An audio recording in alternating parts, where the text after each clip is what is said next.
Hi lovelies, welcome or welcome back. Today we are setting up my bullet journal for March 2025. Recently, Arrtx kindly gifted me a pack of their 60 anime color artist grade acrylic markers, and I'm gonna use these beautiful markers to create my March 2025 theme. But before we jump into bullet journaling, let's unbox them and do a quick swatch first. It's packed really securely, lots of plastic though. The packaging for the markers is beautiful, and on the back it lists all the colors included in the set. When we open it up, there are a few thank you cards and 2 sticker sheets with pen numbers. The little round stickers are made for the back of the pens obviously. I'll use the larger rectangular stickers on my swatch page. Since they are both tiny, I'm using tweezers to help place them. Luckily, the pens are in the same order as the stickers, so it's not too hard to match them up. Since I love journaling and anything to do with stickers and washi tapes, I actually enjoy this process, but I can see how some people might find it a bit tedious. And while I was sticking the larger stickers onto my swatch page, I realized that they might actually be designed for the pens themselves. Like you could put them on the body of the pen so they are visible from the side. But either way, they save me time from writing the numbers manually, so I'm happy to use them on my swatch book. And by the way, the pens come in this tray, which keeps them perfectly organized, and you can always see all the numbers from the top. So I'm good with just using the small stickers at the tip of each pen. The brush tips feel great, soft but firm enough for control, and the ink flows instantly. I do know that some brands require you to shake the pens first, especially if they are new or have been sitting for a while. I'm not sure why there's a difference, but it's nice when the ink is ready to go straight away, right? I'm using this sketchbook for swatching. It's the same paper as my bullet journal, so I know exactly how the colors will turn out. The colors are so vibrant and vivid. Since this is an anime set, there seem to be more shades of beige and light brown for skin tones, while still having plenty of bright hues and pastels. And now that the swatching is done, love it! Let's move on to bullet journaling. And as usual, before we start, let's do a quick flip through of my 2025 bullet journal so far. I used stickers and washi tapes and did a highlighted day style on my January calendar. I really loved how it turned out, so I'll definitely do the same for February and March. So for March, I'm going with a strawberry theme. I've been wanting to do a strawberry theme for a while, and now that summer is nearly over here in New Zealand, I feel like I have to do it before the season changes. These Arrtx Acrylic markers are perfect for the vibrant and bold colors I want to bring this month. I've already sketched out my design in pencil and gently erased some of the lines so they are not too strong. The acrylic ink will cover the remaining marks, so I'm not too worried about that. I've never used acrylic markers for larger areas in my journal before, but I tested them already in my sketchbook, so I know they won't bleed through. The pages will buckle slightly, but I won't mind that at all. One of the cool things about acrylic markers is that you can pretty much layer colors and cover up previous layers. But you need to let the ink dry first. So I'm starting with the red strawberry bodies, letting them dry while I move on to the other elements. There are actually not too many red options in this set, but the one we do have is just perfect for strawberries. Once the bodies are dry, I add the green leaves on top. Next, I fill in the gaps with smaller strawberries and a few pink ones to balance the page. Just red would be a bit boring, right? I'm also leaving a small space towards the bottom for the March title. After finishing the strawberry shapes, I added strawberry flowers and leaves. The flowers don't show up very well, so I decided to add a light pink background to the entire page. I wasn't planning on it because I was worried about the page wrinkling too much, but oh well, not a big deal. And in hindsight, I should have painted the background first, so I wouldn't have to work around the strawberries, but it's okay.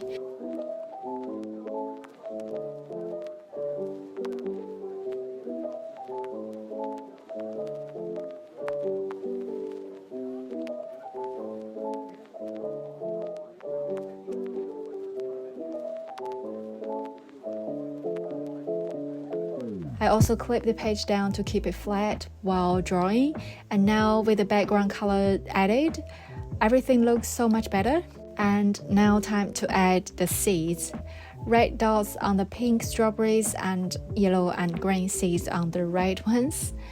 I'm keeping my strawberries pretty simple, but these acrylic markers have so much more potential.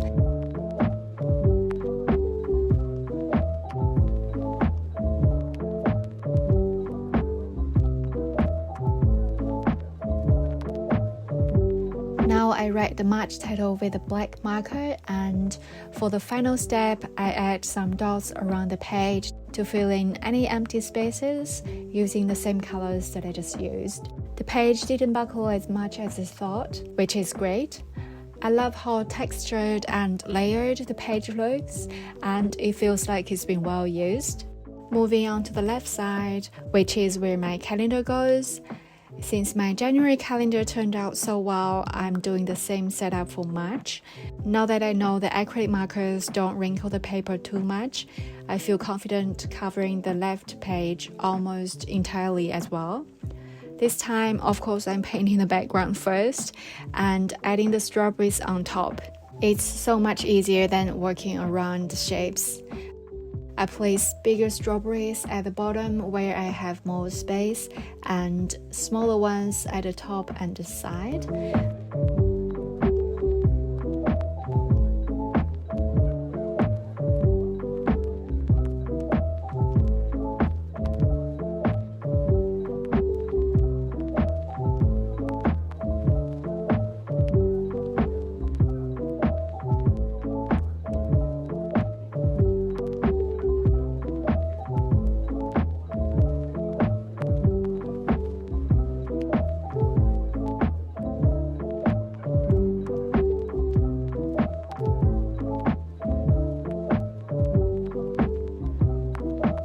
I also adjust the flower colors from white to pink since they were a bit hard to see.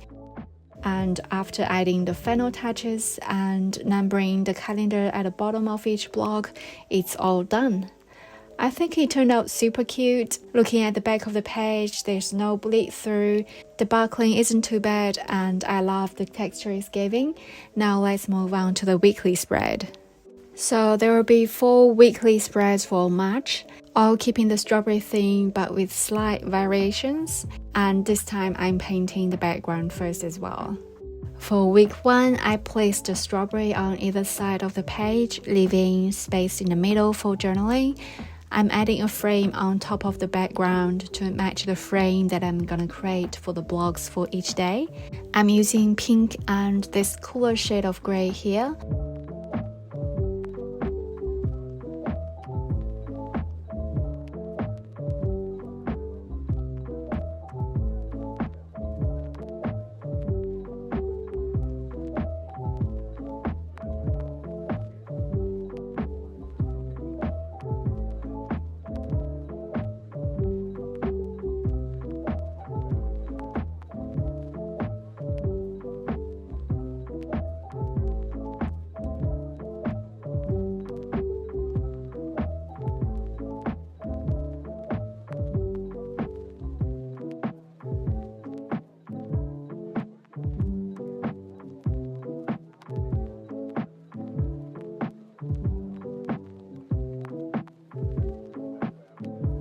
Same process as before, drawing the pink bodies first, letting them dry, then adding the green leaves.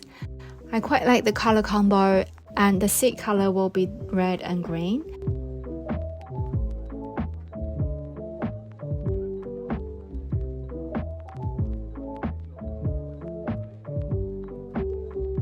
And then adding little leaves to fill the gaps as well.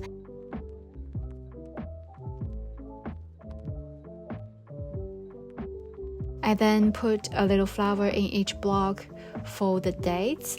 So there's 7 blocks for each day of the week and 1 block for week in review. I only write the date in this time to keep it minimal, as this of the week is not that important to me and it'll be pretty easy to tell anyways. And that's week 1 done. Nice and simple. Moving on to week 2, I use a similar setup but swap the colors. This time I'm placing the pattern in the middle and using beige for the background with red and blue for the strawberries. The frames are blue, both in the center and for my writing space. Overall, it's a similar style to week 1. So the notebook I'm using is the Paper Ideas Dotted Journal in A5. It's got 100 GSM paper and it's handling the ink very well. It buckles slightly with acrylic markers, but it doesn't affect writing or anything. If you are interested, I've linked it in the description box below. It's available from my stationery shop, arrtxjournals.com.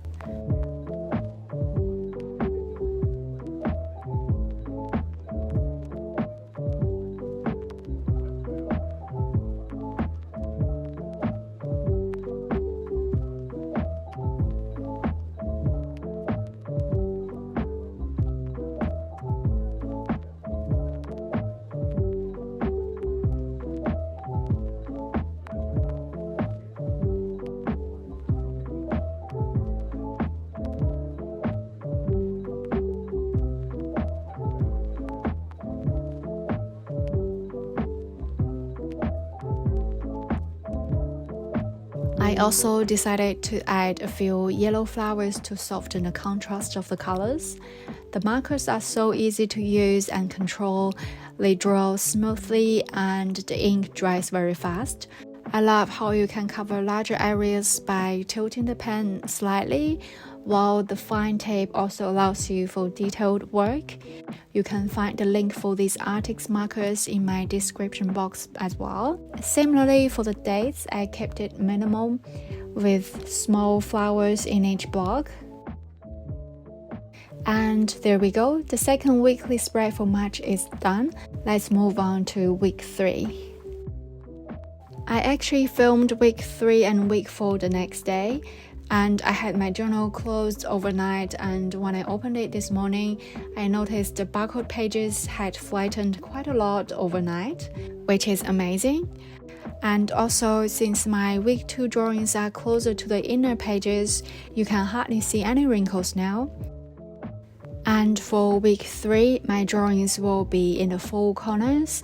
Although I can create different themes and patterns each week and month, I feel my layout format is pretty limited since I need 8 blocks each week, either arranged horizontally or in a cross across the page.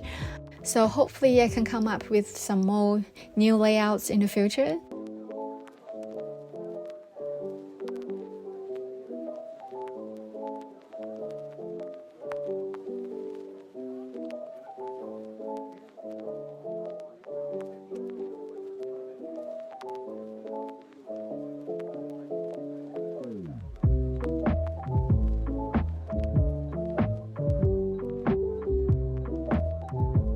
And this week I'm using a pinkish beige for the background and adding more colors to the frames and to the strawberries. I make sure each block has 3 different colors of strawberries, with red being the main ones.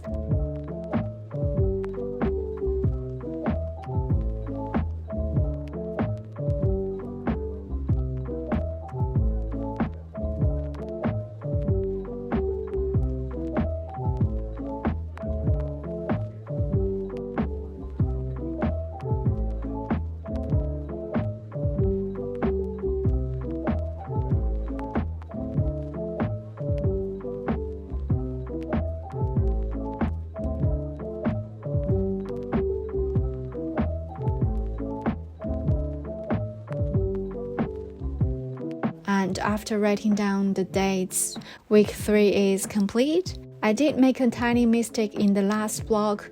I was supposed to write R for review, but I accidentally wrote the date instead, so I just blocked it off. And for week 4, I'll place the drawings at the top and bottom of the pages. The background will be pink, and for the strawberries, I'll also use the same colors as the cover so they tie together. So pink and red strawberries with a warmer shade of green for the leaves.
And that's week 4 done.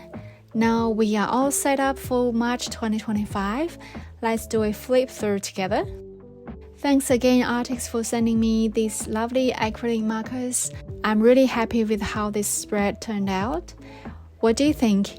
If you have any questions or suggestions, feel free to drop a comment below. I'd love to hear from you. And thank you so much for spending time with me today.